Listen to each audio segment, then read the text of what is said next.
Hey, welcome back. This is Grizz of Grizzly's Barbecue. Today, we're going to make a calzone on the grill. No matter what you think, it's not difficult to do. You can do it in the oven just as easy, but today we're going to do it on the grill.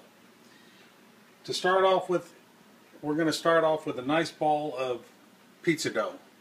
It's pretty much the same thing you use for pizzas. Now, a lot of people are a little confused as to what a stromboli is, what a calzone is. Besides the shape, a calzone is kind of a half-moon shaped pastry shell. The stromboli is more of a jelly roll. It's rolled up into like a log. They both have meats or cheeses or just about anything you want.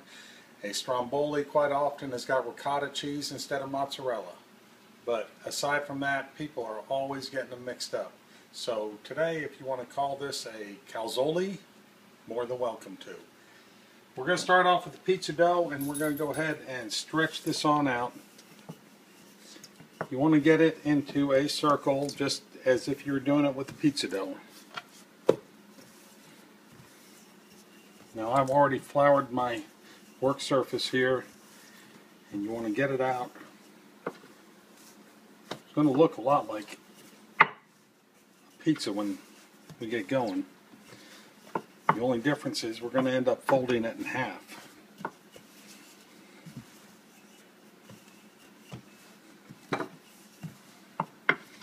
Once you get it out about like this, you want to go ahead and take your fingers and hold them like that, and we're going to stretch it out by hand. It's not real difficult. If you've got good dough, it's going to be very elastic, and it'll want to keep springing back, and it's going to be really difficult to put a hole into it unless you really try hard. But we're going to get it on out a little bit, out to about 12 inches or so, depending on how much dough you've got. And you can see it's starting to thin out. If you get a hole in it, don't worry about it. Just set it down, pinch it together, smooth it over. It's going to be good as new. Okay, once we get it down about like that,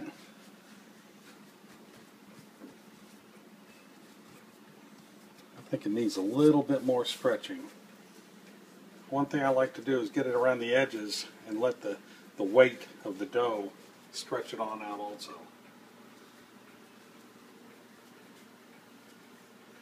Because the edges are where you end up getting the thickest dough.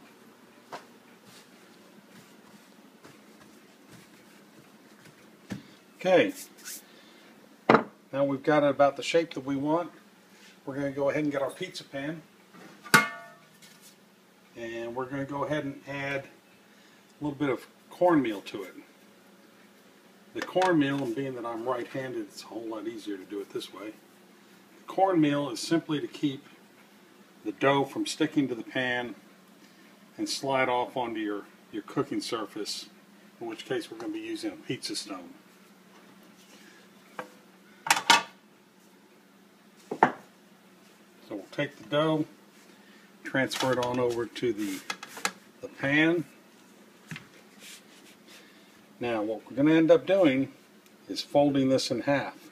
Before we do that, we're going to go ahead and put our ingredients in. I always like to start with just a little bit of extra virgin olive oil in it. And of course, like I do on my pizzas, garlic. I love the garlic. Got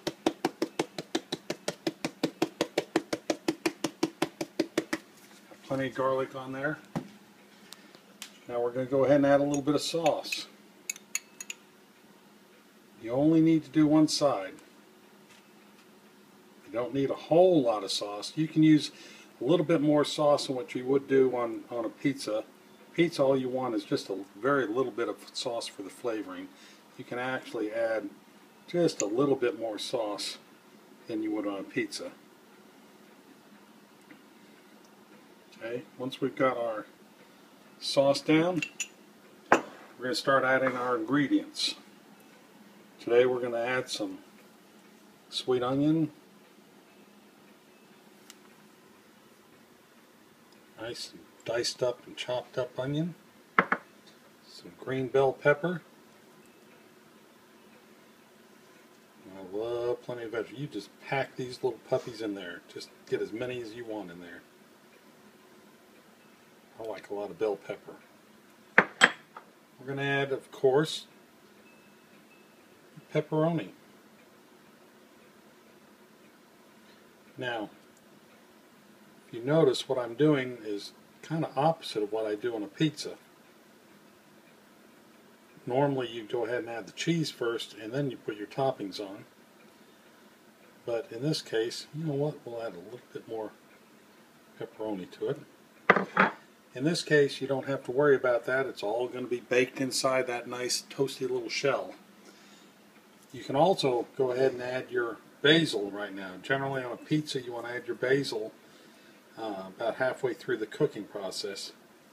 But I'm going to go ahead and add basil to it right now.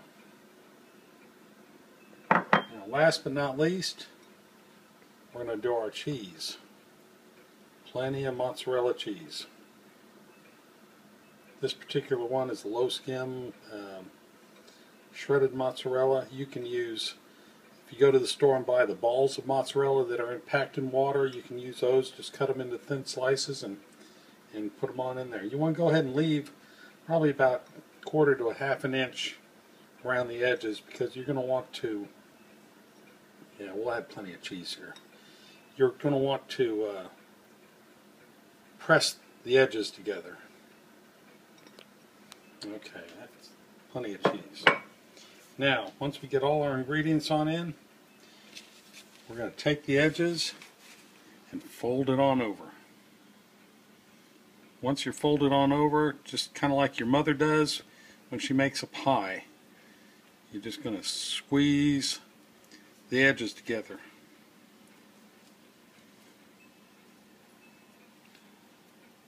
The dough can be stretched on out and then pressed together just like that. Now, one thing that's very important to do is put in about 4 or 5 slits into the top with a sharp knife. As this thing bakes, it's going to produce a lot of steam on the inside, and if you don't put those slits in for that steam to escape, you're going to have a big mess on your hands. Alright, once it's done, it's almost ready for the grill. Now what I like to do is I still like to add just a little bit of extra virgin olive oil to the outside. You can use a brush. My hands are already dirty. I just use my hands, just kind of wipe the top down with a little bit of extra virgin olive oil. That's going to help brown up the top a little bit. Okay? Now, it's ready to go out on the grill. We take our Texas-sized spatula, we take our calzone, and we head for the grill. Okay, now we're out here at the grill. I'm using today a gas grill. It's a 4-burner gas grill. Now earlier I went ahead and preheated it on high for about 5 minutes. Then I turned the inner 2 burners down to low and the outer 2 burners to medium high. What you don't want to do, you don't want to get the pizza stone in there too hot. If that pizza stone gets too hot, the minute you put that pizza on, or your stromboli or your calzone, it's going to burn the bottom. So you want to go ahead, I've gone ahead and turned off the center 2 burners, and there should be more than enough heat inside there and in the stone to cook it up nicely. So we're going to go ahead and open the top. We make sure our calzone will slide easily on here. We're going to go ahead and take it off onto the pizza stone, and we're going to give it about 6 or 7 minutes, and then we'll come back and check on it. Okay, it's been about 20 minutes. I've checked it on and off about every 5 minutes to make sure it's coming along okay. You can get it a little bit browner than this if you want. You can keep it about like this, but like I said, about 20 minutes should do it quite well. Bring it off. Let's take it in the house and see how it looks. Okay, we've got it off the grill, got it inside. Time to cut it open and see how it came out.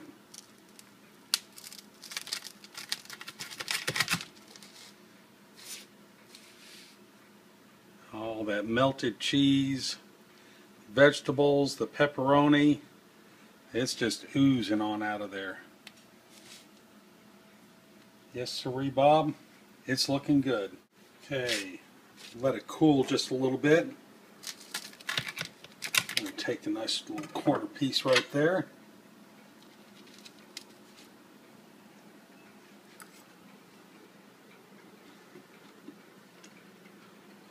Delicious. Very, very good. Very hot. But very good. Very good. You can taste the garlic in there. You can taste the basil in there. The green pepper in there. It's all excellent. Very, very good. Give this a try. You've got to give this a try. Just remember, it cooks a little bit longer than your average pizza. Your average pizza is about 5 minutes. This takes about 15, maybe even 20 minutes. If you want it to brown up a little bit more, you might even want to try brushing a little bit of melted butter on top when you put it in there. Anyway, until next time, this is Grizz of Grizzly's Barbecue. I want to thank you again for coming and checking out my video. I got several videos out there now, and I got more in the works. And also, don't forget, check out my website, grizzliesbarbecue.com, or you can email me at Grizz, that's G-R-I-Z-Z, at grizzliesbarbecue, Grizzlys BBQ.com.